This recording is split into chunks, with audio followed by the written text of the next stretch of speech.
Tak ja vás chcem takto privítať ešte z týchto miest všetkých, aj keď sme spolu boli, a popriať vám takú Božiu radosť, Boží pokoj, sviežosť mysle, aby ste mohli premýšľať spolu nad Božím slovom. A dnes budeme premýšľať o nádeji. O nádeji, ktorú máme, o nádeji, ktorú majú ľudia okolo nás, a nie je nádej ako nádej. V 8. kapitole knihy Job jeden z Jobových priateľov hovorí o tom, čo je zlé vo svete. A v rámci tejto jeho reči hovorí niečo, čo si myslím, že sumarizuje to, čo sa dnes deje vo svete. A je to Bildad, ktorý hovorí: to cesta je každého hriešnika, takto hynie nádej bezbožníka. To je to moje slovičko nádej. Sklada svoju dôveru, iné preklady majú nádej, sklada svoju dôveru do prázdnej kapsy. Svoju zábezpeku, alebo bezpečnosť, alebo garanciu do pavučiny. Inými slovami, tí, ktorí nepočítajú s Bohom vo svojom živote, podľa Božieho slova nemajú nádej.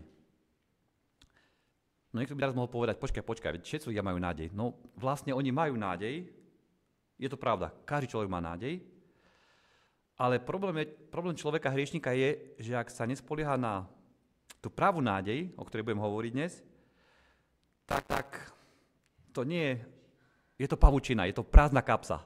V podstate to nie je tá skutočná nádej, o ktorej budem hovoriť. A naplnenie týchto slov môžeme vidieť v každom sektore našej spoločnosti. Čím viac sa vzdialujeme od Boha, tým menej nádeje máme. A opak je tiež pravdou. Čím sme bližšie pri Bohu, tým viac nádeje máme. A najviac nádeje majú tí, ktorí žijú najbližšie pri Bohu. Ľudia vkladajú nádej do rôznych vecí a ľudí. Preto som povedal na začiatku, že ľudia majú každý má nejakú nádej. Veľa ľudí vkladá svoju nádej do politiky. Dávajú stávky na svojho najlepšieho koňa, kandidáta, politika. A naša nádej nie je zakotvená v človeku, ktorý je na špici, ale v človeku, ktorý bol na kríži. Čo sa týka nádeje, ľudia, ktorí vládnu, nie sú našim spasiteľom. Naša nádej nie je zakotvená na človeku, ktorý je na špici krajiny, ale na človeku, ktorý bol na kríži. Ľudia, ktorí nemajú Boha, ktorí sa nespoliehajú na Boha, si robia božika z politiky. A politika je náboženstvo mnohých ľudí. Všimli ste si to? Ako to zistíme? No pokiaľ človek má rád Pána Boha, tak sestra Vetová píše, že rád premýšľa o Bohu, rád o ňom rozpráva, rád sa stretáva s ľuďmi, ktorí smýšľajú podobne o Bohu, rád robí aktivity, ktoré sú zamerané na šírenie Božieho slova. No a títo ľudia vlastne radi čítajú o politike, radi o nej rozprávajú, pozerajú rôzne relácie, diskutujú, premýšľajú. A je to preto, že nevidia nič väčšie, čo by mohlo zmeniť problémy na svete alebo v ich krajine. Keďže politici majú moc zmeniť chod veci v krajine, tak títo ľudia vkladajú svoju nádej do nich, pretože keď budú svojím túto stranu, tak budeme sa mať lepšie. Bude Slovensko prekvítať, alebo iná krajina. Kresťania majú niekoho väčšieho, ako je vláda, ako je nejaký politik. Máme Boha. A Biblia hovorí, tí, ktorí zabúdajú na Boha, nemajú žiadnu nádej. Boli ste v tom čase bez Krista vylúčení zo spoločenstva Izraela, bez účasti na zmluvách Božieho prísľubu, bez nádeje, píše písmo. Pritom ľudia mali nádej, ale nemali tú pravú nádej. A tak Biblia to hovorí, žili ste bez nádeje, bez tej skutočnej nádeje, ktorá dáva zmysel človeku žiť. Bez Boha na svete. Takto to prebieha v našom svete. A teraz použijem veľa cudzích slov, ale aby sa to rímovalo, tak som musel použiť cudzie slova. V tomto svete to chodí takto. Bohatstvo sa posilňuje, pravda sa minimalizuje, život sa trivializuje, potrat sa legalizuje, televízia a internet sa vulgarizuje, reklama sa centralizuje, všetko sa sexualizuje, naše svedomie sa otupuje, vzdelávanie sa sekularizuje, voľný trh sa monopolizuje, národ sa polarizuje, šport sa škandalizuje, morálka sa liberalizuje, vo filmoch sa zločin oslavuje, nemorálnosť sa popularizuje, závislosť sa legalizuje, hriech sa oslavuje, spravodlivosť sa paralizuje, rozpad rodín sa racionalizuje, slušné správanie sa podceňuje, veriaci človek sa demonizuje, no a Boh sa bagatelizuje a marginalizuje. Nie divu, že je tak málo nádeje vo svete. Pozrime sa, čo je nádej a čo nie je nádej. Nádej nie je prianie alebo želanie. Nádej je skôr teologická ako psychologická. Čo je práva nádej? Tak začneme tým, skôr čo nie je nádej, čo nie je práva nádej. Optimizmus nie je práva nádej.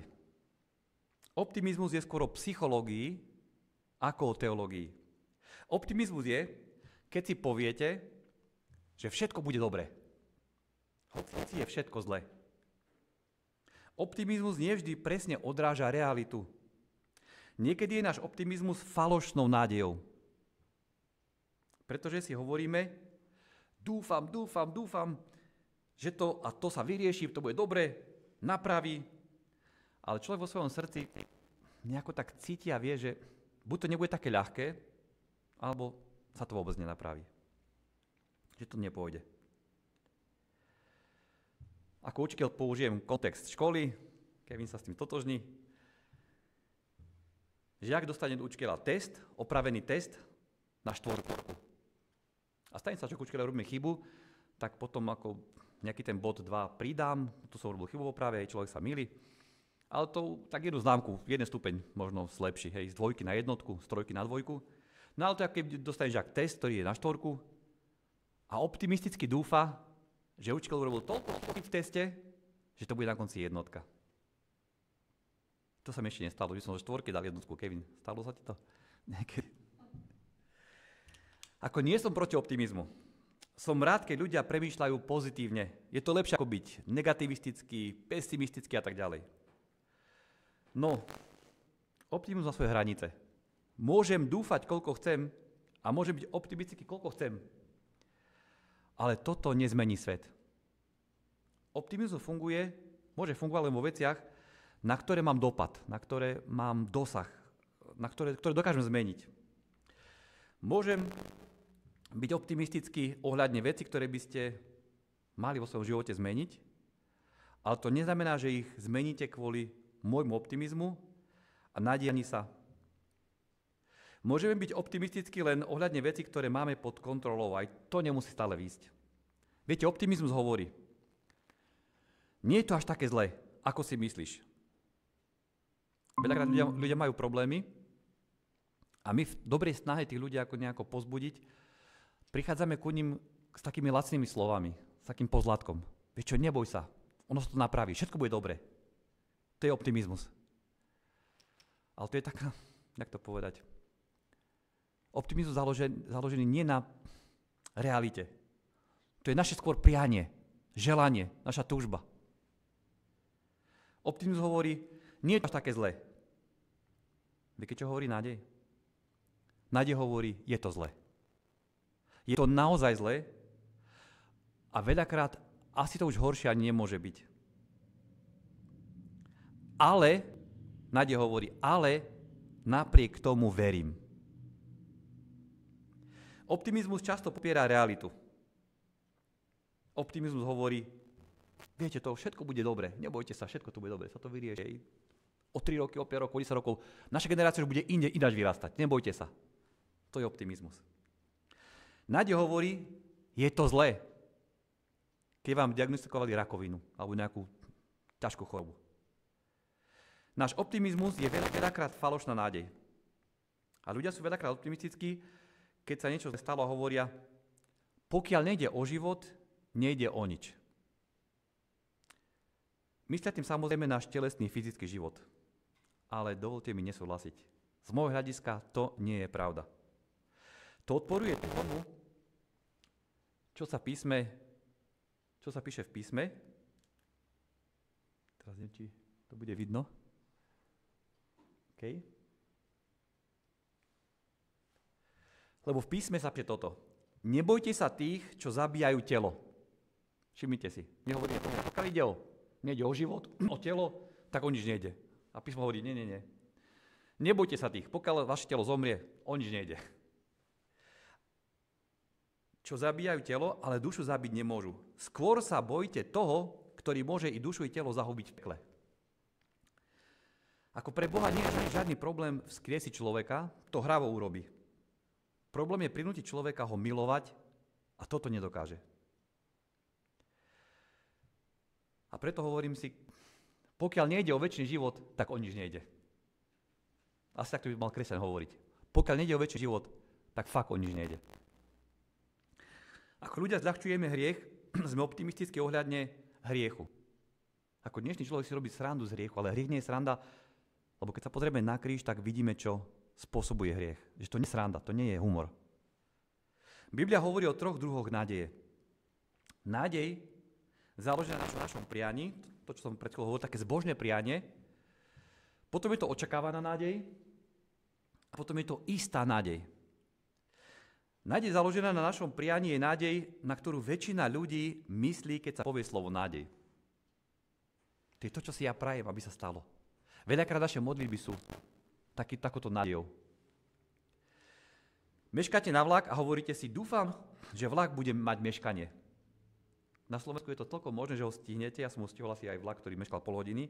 To nie je najlepší príklad. Ale naše prianie nič nezmení. Ľudia si kúpia žreb a majú nádej, že vyhrajú. To je to zbožné prianie, také rojčenie. Viete, väčšia nádej je, že vás trafí blesk, ako že vyhráte lotériu. Viete, koľko ľudí trafil blesk minulého roku? A koľko ľudí vyhralo jackpot minulého roku? Nie je to druh nádeje, na ktorom by sme mali založiť náš kresťanský život. Druhý typ nádeje je silnejší ako ten prvý a voláme ho očakávaná nádej.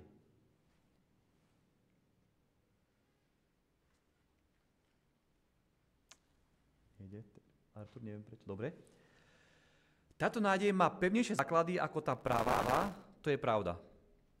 Ako očakávaná nádej má svoje základy v realite.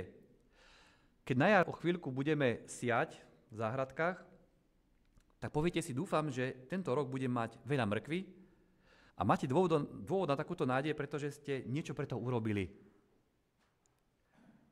Smutnou správou je, že ani očakávaná nádej sa nemusí vždy naplniť. A záhradkári vedia, o čom hovorím.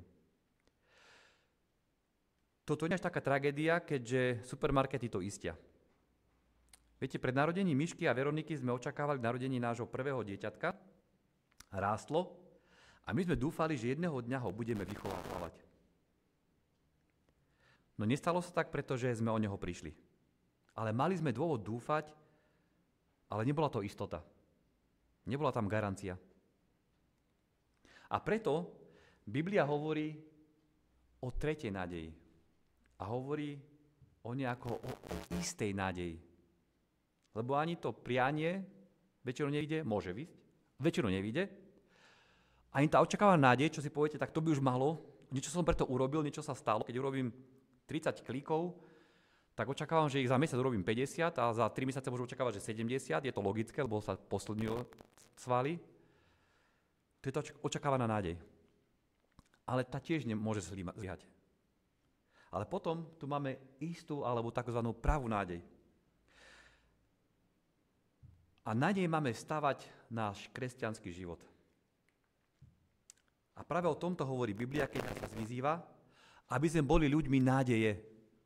Nie ako, že ja verím, že to tak bude, lebo ja verím tomu, viete. lebo je to moje prianie.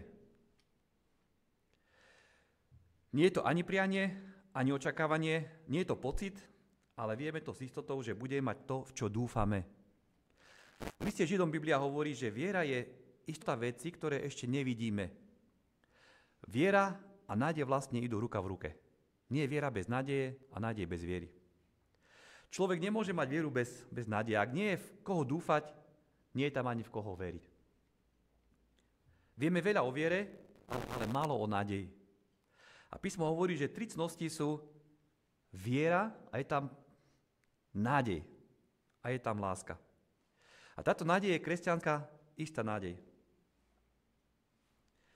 List Židom hovorí, že dosiahneme ponúknutú nádej, máme ju ako istú a pevnú kotvu duše. A tieto myšlienky hovoria o istote nádeje, nie o tom, že mám nádej, ale čo ak? Viete ako, mám nádej, ale čo ak to nevyjde? Počul som, ako veľa kresťanov hovorí, a možno ste to aj vypočuli, ak by sa ukázalo, že to, čo mu verím, nie je pravda, že nie je žiadny Boh, aj tak sa oplatilo žiť kresťanským životom. Počuli ste to niekedy povedať kresťanom?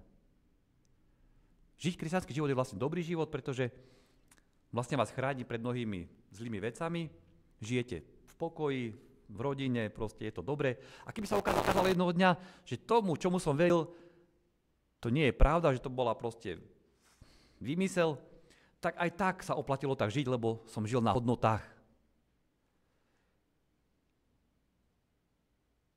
Ono to vyzerá veľmi zbožne a pekne. Ale žiaľ, toto nie je istá nádej. Je to pochybnosť. Čo ak sa raz ukáže? Istá nádej má tri vlastnosti. Je silná, je pevná a nemení sa. To nie, že teraz verím a keď sa raz ukáže o 30 rokov, že som sa mýlil. Ona sa nemení. Nie je to, verím tomu, dúfam v to, ale čo ak? Nie. Istá nádej je dôveryhodná, môžete na ňu vsadiť svoj život. A to urobilo mnoho kresťanov počas histórie ľudstva. Vsadilo na ňu svoj vlastný život. A je našou kotvou, sa píše. Účel kotvy je zabrániť lodi, aby ju more odnášalo niekde preč. A to isté sa deje aj v kresťanskom živote, žiaľ. Viete, čím silnejšia kotva, čím silnejšia nádej, tým nás to bude menej odnášať. Všimli ste si, že nie je to až také ťažké pre nás, aby nás to v našom živote postupne niekde odnieslo? Kde sme ani nezamýšľali byť? Stalo sa vám, že ste urobili niečo, čo ste vôbec nechceli urobiť? Mne áno. Je ľahké sa nechať odniesť od Boha, ktorého milujeme, od našich cieľov, ktoré máme, od blízkeho človeka, ktorého milujeme. Neustále sme pokúšaní sa nechať unášať, pokiaľ nie sme ukotvení. A čím väčšia loď, tým je potrebnejšia väčšia kotva. Viete, koľko váži taká kotva? Taká veľká kotva na tankery napríklad. Viete, koľko tón? Skúste mi povedať váš odhad. No, nebol si ďaleko. 75 tón. A preto potrebuje takúto reťaz. Všimnite si, ako ten človek je v mierke, ktorej ťazí. V akej mierke je. Čo mi to hovorí? Ak chcete žiť malý, bezvýznamný život, stačí vám malá kotva, niekoľko kilogramová. Ale Boh nás povolal k významnejšiemu životu, on nás povolal k hojnosti života. A preto nám dáva obrovskú kotvu, lebo vie, že to more bude rozbúrenejšie, keď by sme žili bez neho. Keď sa ocitneme v búrke života, zvyčajne naskôr hľadáme pomoc všade inde, len nie u Boha. Niektorí v alkohole, teraz nehovorím nevyhnutne o nás, ale o človeku celkovo, iní to hľadajú v nelegitímnych vzťahoch, ďalší v koníčkoch, ďalší v rozptýlení, ďalší, na internete a dajte tam každý, čo chcete. Aký je rozdiel medzi nádejou založenou na našom prianí, očakávanou nádejou a istou nádejou? Ako môžem získať istú nádej? Istá nádej je založená na Božom slove, nie na mojich prianiach. Viete, keď som bol ešte neveriaci, Mal som nejakých 18 rokov, 17, 18, 19, už som, na vojnu som išiel, áno. Som bol na vojne. Pred vojnou na vojne, tak som mal obrovskú túžbu ísť do Spojených štátov amerických. To bol môj sen. Ja som posledné 2 roky na to šetril. Ja som o tom sníval, proste. Ale medzi tým sa stalo, že som išiel na vojnu, potom sa vrátil z vojny a som uveril, ale môj sen stále trval.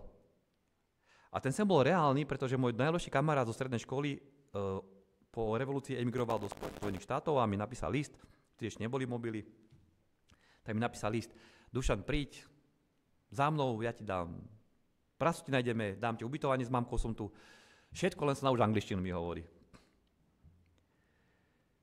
No ja som sa nadial a keď som uveril, tak ja som to svoje prianie presunul do veriaceho života. Ja som sa modlil: Pane, daj, aby som šiel do Spojených štátov amerických, ty to požehnaj, prosím, aby som tam mohol cestovať. A tak som dúfal a veril, že mi Pán Boh pomôže zrealizovať nie jeho sen, ale môj sen. Odkiaľ viem, že to bol môj sen?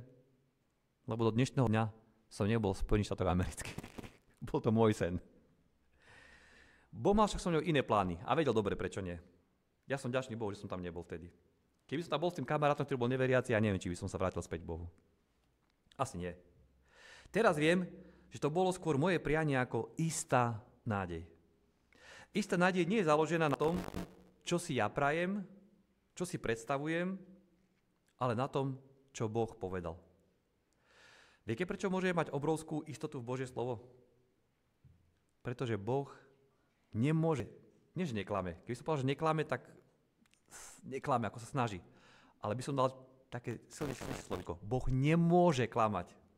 Nemôže byť klamar. Proste, keby chcel, tak nemôže.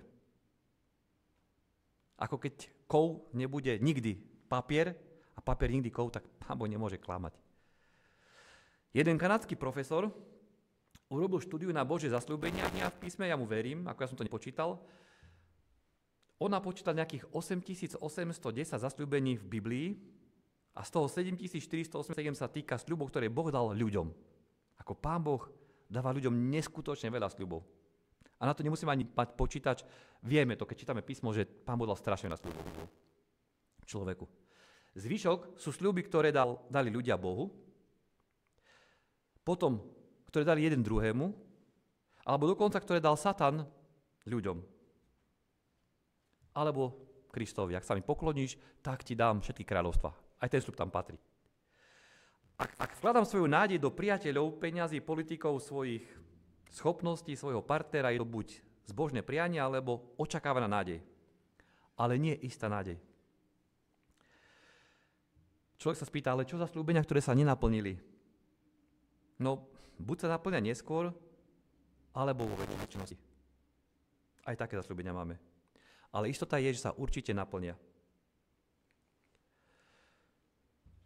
List Židom hovorí, lebo keď Boh dával prisľúbenie Abrahamovi, a tak Abraham trpezlivo čakal, toto máme robiť, trpezlivo čakať veľakrát, a dosiahol prisľúbenie.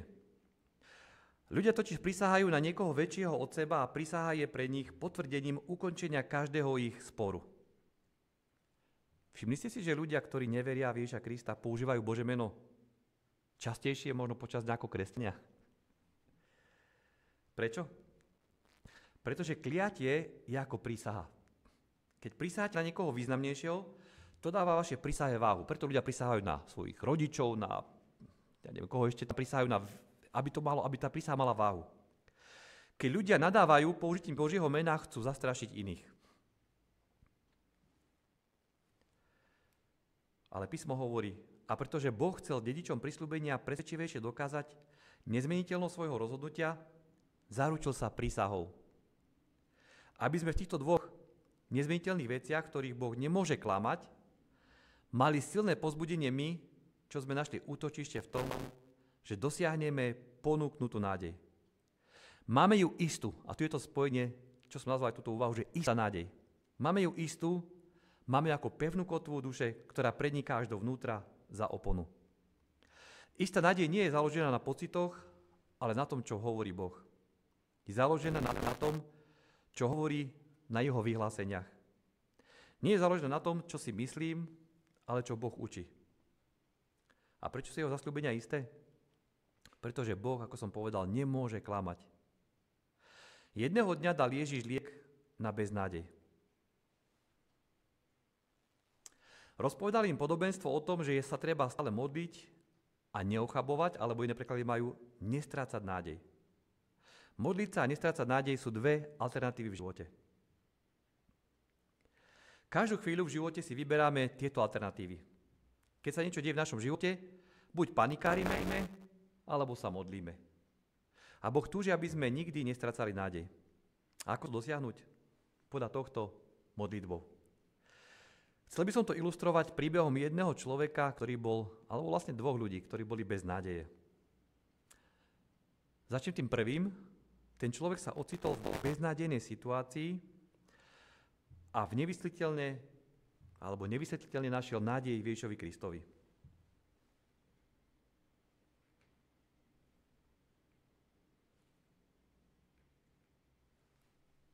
Čakajte, môžeme späť? Kartu som to až moc dal. O jedno späť. V roku 2005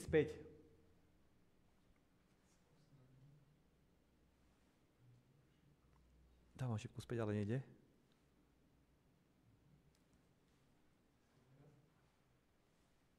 Dobre. V roku 2005 mladý muž menom Brian Nichols, ktorý bol postavený pred súd za obvinenia zo znásilnenia v štáte Atlanta, alebo v štáte Georgia, v meste Atlanta, tak z väzenia ho viedli na pojednávanie a nejako sa mu podarilo uniknúť, uísť a zaobstarať si zbraň. Toto je on. A počas toho, ako sa prezliekal do civilných šiat, mali za to pojednávanie za znásilnenie, bol niekoľko rokov vo väzení, alebo v zadržiavačke, potom išla na to pojednávanie. No ako sa prezliekal do civilných šiat, tak odzbrojil policajtku, ktorú ubil do komy, zamieril do pojednávacej miestnosti, zobrali zbraň, zamieril do pojednávacej miestnosti, kde ho vlastne čakal sudca a tak ďalej. Vošiel do dverí, otvoril dvere, sudcu zastrelil, zabil aj zapisovateľku na súde. A keď jeden policajt ho prenasledoval, tak zabil aj toho policajta. A nakoniec aj federálneho agenta, ktorý tam bol. Zabil 4 ľudí a podarilo sa bol uísť. Čo je ako keby z filmu.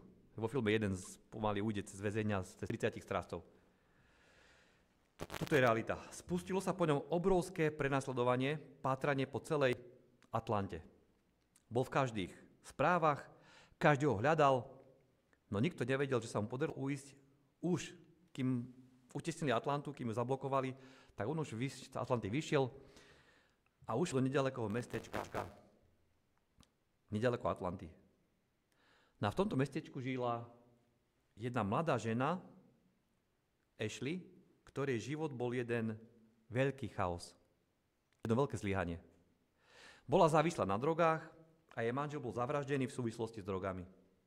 A navyše súd jej odobral aj malú dcerku, pretože sa nevedela o ňu postarať. Život úplne v ruinách. Chcela však žiť iným životom a potom začala sa plesať na také terapie, kde sedia v kruhu a kde vlastne pomáhajú tým závislým ľuďom. Tak bola na tej terapii s túžbou prestať drogovať, s túžbou získať späť dcerku, zmeniť svoj život úplne, ale takým ľudským spôsobom, hej, bez Boha. A ako bola na tej terapii, tak niekto jej tam dal knihu s názvom Život s jasným cieľom. Ste počuli o tej knihe, alebo čítali ste ju? Od Ricka Warrena. Život s jasným cieľom. Lenže Ashley ju hodila do odpadkového koša.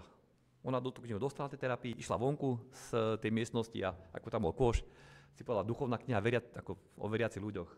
Hodila to do koša. Žena, ktorú jej dala tú knihu, to videla, ako ju zahodila do koša, ale ona to nevzdala. To je možno aj pre nás prípad, že ľudia nás odmietnú prvý raz, možno aj knihu našu zahodia alebo nečítajú, ale nezdávajme to s nimi. Viete, čo ona urobila? Ona tú knihu vybrala z toho koša, zabalila ju a išla jej dať do práce, vedela, kde predáva, a tam ju dala nejakému chlapíku a povedala, prosím ťa, pošlite to Ashley. A bol tam napísala na to taký lístok, Ashley, toto ste si včera zabudli. A Ashley prišla domov a začala ju čítať. Dostala druhú šancu. A pomaly začala mať nádej v živote. Lebo tá kniha je o živote s jasným cieľom, o nádeji, o kresťanskej nádeji. No a v ten deň, keď Brian Nichols vraždil, okolo polnoci vyšla von, aby si kúpila cigarety. A keď sa vrátila domov, tam ju čakal ten Brian. Bola ním napadnutá, on ju proste na silu donúka strčil, zviazal ju a položil ju do vane. No a potom ju tam rozviazal, začali sa rozprávať. No počas toho, ako bola držaná doma proti svojej vôli, Ashley začala čítať tomu zločincovi knihu Život s jasným cieľom. Ona si čítala a on sa pýta, čo robíš? A ona hovorí, čítam si knihu. On hovorí, čítaj mi ju. On tak ležal na koberci, spísal to v ruke, lebo nemohla výzvať, tam držala ako rukojemničku. No ona mu čítala tú knihu Život s jasným cieľom. Piekla mu palacinky a popri tom, ako mu čítala z tej knihy, nejako ho presvedčila, aby sa vzdal polícii. Jemu to nejako došlo, nejako mu to dosvaklo. On sa vzdal polícii a Ashley bola v rôznych televíznych reláciách a moderátori držali tú knihu v rukách a mávali ňou v štúdiách, kde bola Ashley pozývaná, tak táto kniha aj zachránila život. Robili s ňou interview a tak ďalej. A dokonca je o tom aj film.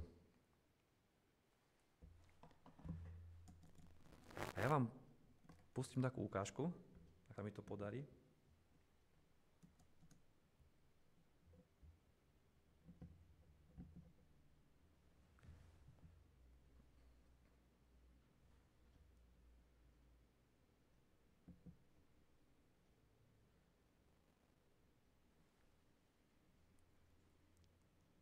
Dobre, ja som už tam, Artur.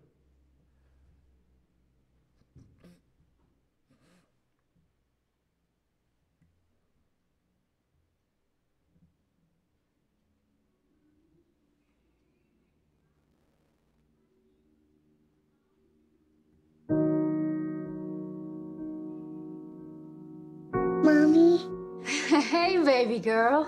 I love you. I love you too. I'll send my prayers for you. I hate this car. I lost everything. My husband's dead, and they said I was an unfit mother. Took away my little girl. Have you heard of this book? Help me. You're late, Ashley. The lady dropped this off for you.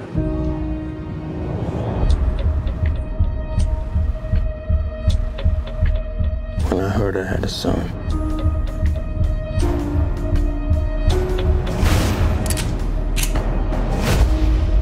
I had to break out.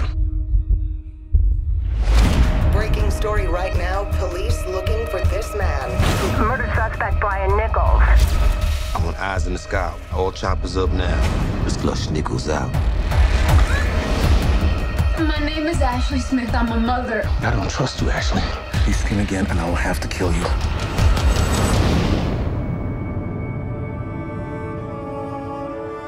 I need to see my daughter. You're not going anywhere. God, please help me. You call me out upon What is that? What are you doing? Just a book. Read it to me. me where my trust is without borders. You want to know why you were placed on this planet? On the waters, You must begin with God. you would He expects you to make the most of what you have been given. I haven't been given anything. You have a son. think it ever would. Christopher, it's your daddy. You're gonna hear some bad things about me. Whatever happens, I love you, little man. The greatest tragedy is not death, but life without purpose. Stand up! Could you forgive me? I don't know, but maybe God can. I will call upon your name.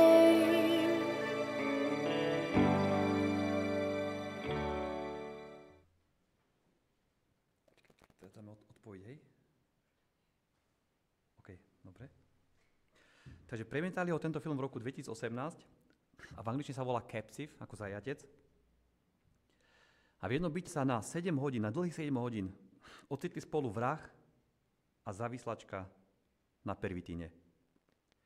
A tu začalo vykúpenie, spasenie a nádej. Tam, keď sa dialógy rozumie, on nám hovorí, že máš nádej. pokiaľ je Boh, máš nádej. Človek, ktorý už nemal nádej, zabil 4 ľudí, úplne bez nádeje. Obidvaja dostali druhú šancu v živote, obidvaja.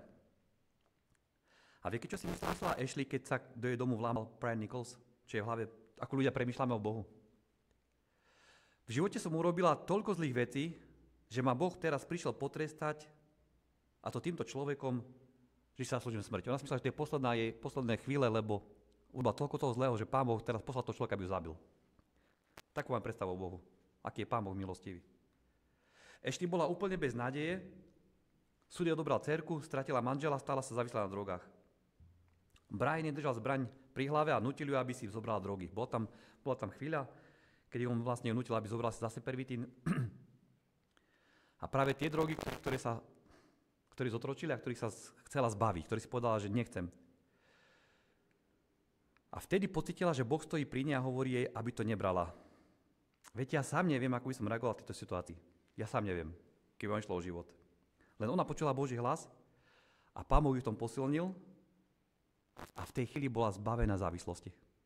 Od tej chvíle už nemala ani túžbu zobrať žiadnu drogu.